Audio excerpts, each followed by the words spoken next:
वालिदैन। अगर समझ रही हो मेरी माँ बहनों तो सुनो। हज़रत इब्राहीम अलैहिस्सलाम ने कहा घर में गुजर बसर कैसा चल रहा है? कहती है बहुत बुरा, सुबह खा लो तो शाम को नहीं मिलता, शाम को खा लो तो सुबह नहीं मिलता। हज़रत इब्राहीम ने कहा मैं जा रहा हूँ, जब इस्माइल घर पे आ जाएं तो उनसे कहना एक बुजुर्ग आदमी आया था, एक बूढ़ा आदमी आया था, उसने तुम्हें सलाम कहा है और एक मशवरा दिया है कि अपने घर की चौखट बदल लो। चौखट समझते हो ना? अपने घर की चौखट बदल लो। इस्माइल की बीवी कहती है बुढ़ा सटिया गया, चौखट तो मेरी सही है, सर्दी में धूप भी आती है, गर्मी में हवा भी आती है, ये बुढ़ा कह रहा घर की चौखट बदल लो। इस्माइल अलैहिस्सलाम जब शिकार करके वापस आते हैं, कहा कि एक बुढ़ा आदमी आया था, आया होगा, हाँ, फिर सलाम का, अच्छा सलाम कहा, समझ गए कि मेरे बाप हैं जी, और पता नहीं, और कहा कि पता नहीं वाली बहकी बहकी बातें कर रहा था, बुढ़ा था, सटिया गया था। कहने बताओ तो क्या कहा उसने? कहा अपने घर की चौखट बदल लेना। कहा बीवी तुमने क्या कहा उससे? कुछ नहीं, उसने पूछा था घर का गुजर बसर कैसा चल रहा, मैंने कह दिया बहुत बुरा, सुबह खा लो तो शाम को नहीं मिलता, शाम को खा लो तो सुबह नहीं मिलता। कहो आए मेरी बीवी, वो बुढ़ा मेरा बाप था, तुम उसकी बहू हो, और उसने जो ये कहा कि अपनी चौखट बदल लेना, इसका मतलब ये है कि उसने तुम्हें तलाक देने का हुक्म दिया है मुझे। उसने इशारा कर दिया है कि घर की चौखट ठीक नहीं है। आपकी बीवी तो ऐसी होनी चाहिए, चाहे उसे खाना मिले या न मिले, हर हाल में वो अल्लाह का शुक्र अदा करे, और उसको ये कहना चाहिए कि हम हर हाल में अल्लाह के शुक्रगुजार हैं, उसने जिस हाल में मुझे रखा है ठीक है। लेकिन तुमने ये जुमले न बोलकर ये कह दिया बहुत बुरा हाल है, सुबह खा लो तो शाम को भूखी रहती हूँ, शाम को मिल जाए तो सुबह भूखी उठती हूँ, ये जुमले तुमने कहा, तुमने अपने रब की नाशुक्री की, अल्लाह की नाफरमानी की है, नाशुक्री की है, और मेरे बाप ने तुम्हें तलाक देने का हुक्म दिया है। अब तुम एक पल भी मेरे साथ नहीं रह सकती हो, मैं तुम्हें तलाक दे रहा हूं। इतनी सी बात पर तलाक? तुम तो अपने शौहरों से पता नहीं क्या क्या कह देती हो। जा, पूरे महीने की तनख्वाह मिल गई, फेयर एंड लवली कब की खत्म हो गई, अभी तक नहीं ला रहे। पाउंड्स क्रीम कब की खत्म हो गई, अभी तक नहीं ला रहे। जब से तुम्हारे घर में आई हूं परेशानी तो हूं, आराम मिला कब? या अल्लाह कितने खतरनाक जुमले हैं। इन जुमलों को जबान से कहने से पहले तेरी जबान कट के जमीन पर गिर क्यों नहीं गई? ये जमीन फट क्यों नहीं गई? तू इस जमीन के अंदर समा क्यों नहीं गई? कैसे ये जुमले तेरे मुंह से निकल जाते हैं? दोबारा उन्होंने जब दूसरा निकाह किया और शादी की, फिर एक अरसे के बाद इब्राहीम अलैहिस्सलाम जब दोबारा गए, इस्माइल शिकार के लिए गए हुए थे, दरवाजा खड़खड़ाया, दूसरी बीवी निकल के आई। आप कौन? कहा मैं फला जगह से आया हूं। इस्माइल कहाँ है? वो शिकार करने गए हैं। अच्छा ये बताओ कि तुम्हारा गुजर बसर कैसा चल रहा है? अल्हम्दुलिल्लाह बहुत अच्छा, हर हाल में अल्लाह का शुक्र है, अल्लाह ताला ने मुझे जिस हाल में रखा है मैं उस हाल में खुश हूँ। इब्राहीम अलैहिस्सलाम ने कहा जब इस्माइल आ जाएं तो कह देना एक बुजुर्ग आया था, उसने तुम्हें सलाम कहा है और कहा है कि अपने घर की चौखट को बरकरार रखना। ठीक है, घर की चौखट। वो भी ताज्जुब करने लगी, घर की चौखट ठीक है? अरे हमने कब कहा गलत है? तुम होते कौन मशवरा देने वाले? ठीक है तो ठीक ही है। जब बीवी को पूरी बात बताई बीवी ने इस्माइल को, तब कहा कि वो चौखट तुम हो, और इब्राहीम अलैहिस्सलाम मेरे बाप ने कहा इसको बरकरार रखना क्योंकि तुमने अल्लाह का शुक्र अदा किया है। शुक्रगुजार औरत को तो पूरा वाक़या बताने का मकसद यह कि माँ बाप की बात मानना। घर बार से निकालने को कहें तो निकल जाओ, लेकिन माँ बाप के सामने उफ भी मत करना। कितने लोग हमसे मिलते, मौलाना मेरी औलाद मेरा कहना नहीं मानती, मौलाना मेरी औलाद मेरा कहना नहीं मानती। कुछ ऐसी तकरीर करना कि औलाद को कुछ असर हो। हज़रत उमर फारूक के पास एक शख्स आता है, हज़रत उमर फारूक के पास एक सहाबी आते हैं और कहते हैं कि अमीरुल मोमिनीन मेरा बेटा दिन पे दिन नालायक होता जा रहा है, दिन पे दिन मेरा बेटा नाफरमान होता जा रहा है, उसको आप बुलाइए और उसको समझाइए। सुनो, इब्राहीम हज़रत उमर ने कहा अच्छा बुलाओ बेटे को। बेटे को बुलाया गया। हज़रत उमर ने कहा ये तुम्हारे बाप हैं? हाँ। खूब डांटा, शर्म नहीं आती? इस उम्र में अपने बाप को सताते हो, नाफरमानी करते हो, अपने बाप का दिल नहीं रखते हो, अपने बाप का काम नहीं करते हो।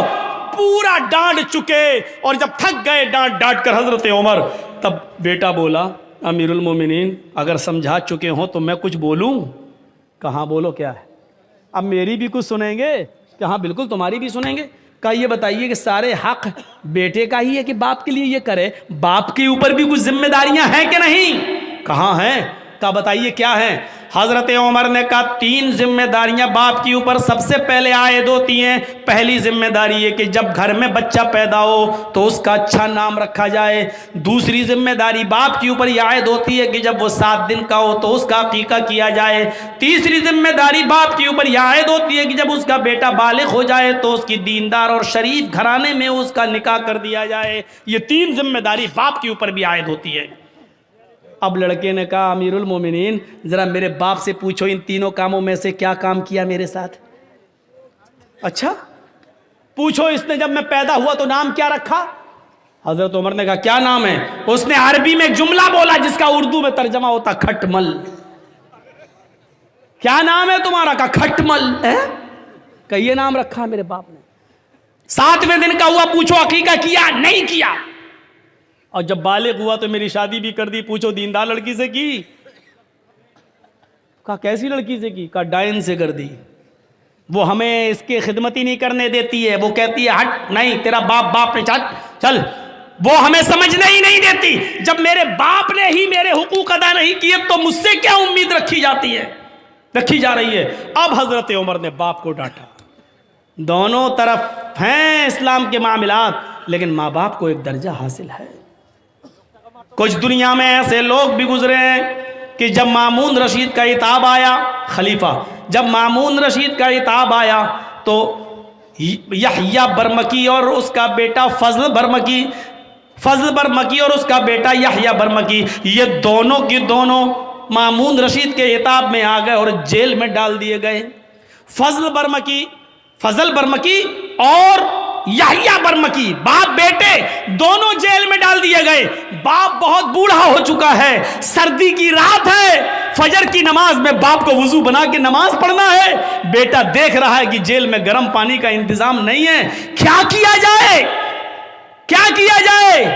तो बेटे ने तांबे के लोटे में इशा की नमाज पढ़ने के बाद पानी भर लिया और अपने बाप को सुला दिया कि अब्बू आप सो जाइए। उस जेल के अंदर यहया बरमकी सो रहे हैं और उनका बेटा फजल बरमकी तांबे के लोटे में पानी लेकर अपने पेट में लगा लेता है।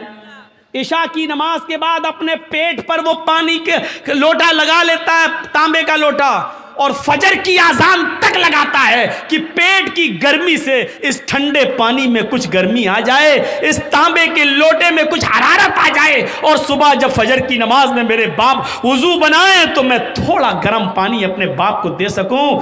अपने बाप के गर्म पानी के लिए रात भर तांबे के लोटे को अपने पेट से लगा लेता था और फजर की नमाज में अपने बाप को कदरे गर्म पानी दे दिया करता था। ऐसे ऐसे फर्मा बरदार औलाद भी निकली है। हम किन में हैं, अपने आप को ढूंढें और तलाश करें और गरीबानों के बटन खोल के देखें। हम सोच तो सकते हैं ना हम किस में हैं, नाफरमानी करने वालों में या इसमें फर्मा बरदारी करने वालों में। वक़दा रब्बुका अल्ला ताबुदू इल्ला इय्याह व बिल वालिदैनि इहसाना, अल्लाह के अलावा इबादत किसी की नहीं और इबादत के फौरन बाद माँ बाप के साथ एहसान करो। व बिल वालिदैनि इहसाना, मैं बड़े ताज्जुब में था कि अल्लाह ने यहाँ पर एहसान क्यों कहा है। एहसान के अंदर हर नेकी शामिल है। ये नहीं कहा अल्लाह ताला ने कि माँ बाप के साथ उनकी बीमारी में अच्छा सलूक करो, ये नहीं कहा।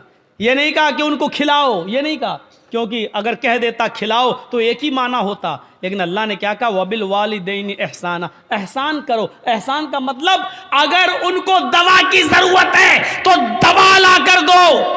अगर वो कमर के दर्द के शिकार है, बिस्तर पे लेटे रहते हैं, उन्होंने कहा कि बेटे मुझे ज़रा बाहर बैठने का दिल कर रहा है, तो अपनी पीठ पर लाद कर उनको घर के बाहर उनको हवा खिलाओ, बिठाओ। अगर उनका दिल कहता है कि बेटे मुझे फ़लाँ जगह लेके चलो, तो उनको अपने कंधे पे उठाकर उधर भी लेके जाना पड़ेगा। नेकी, एहसान में हर नेकी शामिल है, हर नेकी, जिस चीज की भी जरूरत है। हजरत उमर फारूक ने एक सहाबी को, एक शख्स को देखा कि वो खाने काबा का तवाफ कर रहा है और उसने अपनी माँ को अपने कांधे पर उठा रखा है। हजरत उमर फारूक ने उसको देखकर मुस्कुराया, फरमाया तुमने जन्नत कमा ली, तुम अपनी माँ को तवाफ करा रहे हो इस हाल में कि तुम्हारी माँ लंगड़ी है और आंखों से अंधी है, तुमने अपनी माँ को तवाफ कराया, अपनी गोद में लाद कर उसको खाने काबा का तवाफ करा रहे हो, तुमने जन्नत कमा ली। अपनी माँ को तवाफ कराने वाला सहाबी क्या कहता है, अमीरुल मोमिनीन, क्या मैंने अपनी माँ का हक अदा कर दिया? मैं अपनी माँ का पेशाब पायखाना धोता हूँ क्योंकि आंखों से अंधी है, पैरों से लंगड़ी है, मैं अपने माँ का पेशाब पायखाना साफ करता हूँ, इसके कपड़े भी धोता हूँ। मेरी माँ ने तब उम्रा करने की गर्ज से मुझसे गुजारिश की है तो मैंने उसका तवाफ कराया और अपने कांधे पर लाद कर इसको तवाफ करा रहा हूँ। क्या मैंने अपनी माँ का हक अदा कर दिया? हजरत उमर मुस्कुरा कर कहते हैं, अपनी माँ के हक की अदायगी की बात करता है? तेरी माँ जब तुझे पैदा कर रही थी, तुझे जन रही थी, तुझे अपने पेट से बाहर निकाल रही थी और उसको जनते वक्त पैदा करते हुए जो तकलीफ एक औरत को होती है, जब उसको वो तकलीफ हो रही थी और उसके मुंह से जब पहली चीख निकली, आह, जब तू अपने माँ के पेट से बाहर आ रहा था और दर्द की वजह से जब तेरी माँ कराई, चिल्लाई, उसने कितनी चीखें मारी है मुझे पता नहीं, उसने कितनी आवाजें दी है मुझे पता नहीं, लेकिन दर्द की पहली आवाज जो उसके मुंह से निकली, आए मेरे दोस्त, अभी तो तूने अपनी माँ की उस पहली आवाज का भी हक अदा नहीं किया, उसकी पूरी जिंदगी का तू हक क्या अदा करेगा? अभी तो तूने अपनी माँ के पैदा करते वक्त होने वाली तकलीफ की पहली दर्द की आवाज का भी हक अदा नहीं किया। आदमी अपनी माँ के लिए कितना भी कर ले, लेकिन अपनी माँ का हक अदा नहीं कर सकता है। नहीं, मुमकिन ही नहीं है कि वो अपनी माँ का हक अदा कर ले। तो दूसरी चीज, वला तउक्कन्न वालिदैक व इन मराकन तखरुज मिन अहलिक व मालिक। तीसरी चीज पर नजर डालिएगा, हमारे मुआशरे के अंदर ये आम हो चुकी है, वला ततरुकन्ना सलातन मक्तूबतन मुतअम्मिदन फइन्न मन तरका सलातन मक्तूबतन मुतअम्मिदन फकद बरिअत मिनहु जिम्मतुल्लाह। आए माज, फर्ज नमाज कभी भी कसदन जानबूझकर मत छोड़ना। फर्ज नमाज क्या बोलूं, कहां से शुरू करूं और कहां पे ख़त्म करूं? नमाज के सिलसिले में हमारी सोसाइटी, हमारा समाज क्या है? समाज के अंदर बहुत जल्दी मीटिंग हो जाती है, फलां लड़की को फलां लड़के ने गांव में छेड़ा है, पंचायत बैठ जाती है, इतना रुपया जुर्माना दो या शादी, सजा मुतय्यन हो जाती है, पंचायत बैठ जाती है। वाह रे गांव के पंचायतियों, मुबारकबादी के लायक हो तुम। लेकिन दिल पे हाथ रख के बताना, जिसने आपके मोहल्ले में फजर की नमाज न पढ़ी हो, उसके लिए तुमने कौन सी पंचायत की है? असर की नमाज के वक्त वो अपने खेत में खेत जोत रहा था, तुमने उसके लिए कौन सी पंचायत की है? और अगर नमाज छोड़ने पर पंचायत नहीं कर सकते हो तो फिर लड़के और लड़की के मामले में लेके भाग गया या जिना कर लिया और उसके लेके पंचायत, इतने रुपए जुर्माना दे लड़के वाला, तुमने फलां की लड़की की जिंदगी बर्बाद कर दी। वाह साहब, लड़की की जिंदगी बर्बाद, लड़का।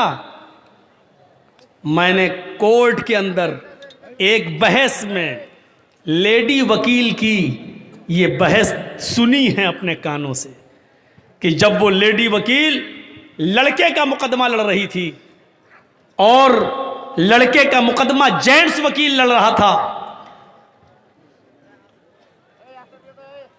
लड़की का मुकदमा जेंट्स वकील और लड़के का मुकदमा लेडी लेडी वकील बचा रही थी लड़के को, और जेंट्स जो वकील था वो सजा दिलवाना चाह रहा था। तो उस वकील ने, जो लेडी थी, वो सुई लेकर आई थी, सुई और धागा, और उसने कहा जज साहब देखिए ये धागा मैं सुई में डाल रही हूं। उस बहस में हम शामिल थे, देख रहे थे, सुन रहे थे। ऐसे जब धागा सुई तक ले जाती थी और सुई को ऐसे कर लेती थी, देखिए साहब धागा सुई में नहीं जा रहा है ऐसे। तो जज मुस्कुरा के कहता है मैडम आप सुई तो हटा लेती हैं तो धागा अंदर जाएगा कैसे? कहा जज साहब अब आपको फैसला कर देना चाहिए, जब लड़की खुद अपने आप को अगर बचाने लगे तो लड़का उसके साथ रेप कर कैसे सकता है? मेरे कहने का मकसद यह है कि लड़के की रेप की जुर्रत तभी होती है जब लड़की की तरफ से उसको इशारे मिलते हैं, उसको मौके मिलते हैं, उसको अवसर मिलते हैं, उसको टाइम मिलता है, उसको जगह मुतय्यन की जाती है। उस वक्त जिना कह लो या रेप कह लो या ये कह लो कि जिना बिर रजा। और फिर जब उस लड़का लड़की से शादी के लिए मना कर देता है तो लड़की इसी रजामंदी के साथ किए हुए जिना को रेप में चेंज कर देती है, रेप में बदल देती है मेरे भाइयों। और जज को फैसला सुनाना पड़ा और लड़के को बाइज्जत बरी करना पड़ा। मुकदमा लड़ने वाली अगर कायदे की हो और बचाने पे आ जाए